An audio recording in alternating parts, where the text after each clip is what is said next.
Okay, so straight after we're done today, I'm going to send you an email, and in that email you will see access to your Gourmet Feta and Arrange Your Crackers course.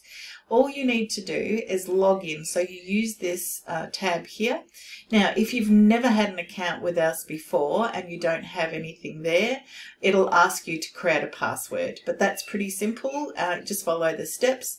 If you already have an account, all you need to do is click onto that and it will open up your account. Now, if you scroll here, it'll show you all the things that you own in your account, but we want to look at the Feta course, so we're going to go Feta on here and then click on to the course.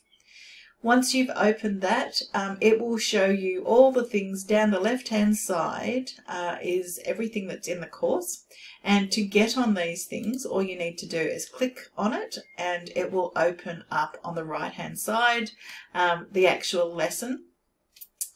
We'll go back here. Now if you're on a phone, your view will be different.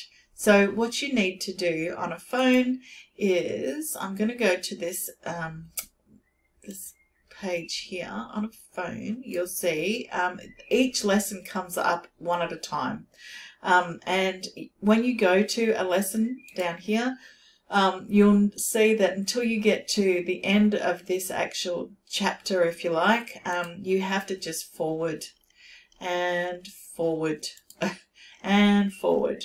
I always suggest that it's a really good idea that you put these lessons on a larger device like an iPad, laptop, PC, so that you can see it in this view. I find it much easier.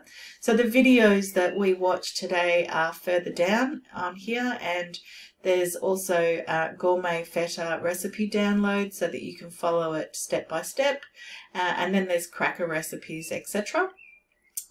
Now, this section here that says complete, if you have read something, so you've read maybe about cheesecloth and you don't want to read that again because you understand it and that's it, all you need to do is click complete. And what that does for you is it tells you next time you go that you've seen this. It doesn't mean that you can't see it again. It just means that you've seen it, you understand it. You don't need to read it again. But of course, if you wanted to read it again, you just have to click on it and it will take you back there. So it's simple. And then all you need to do is log out and you're done.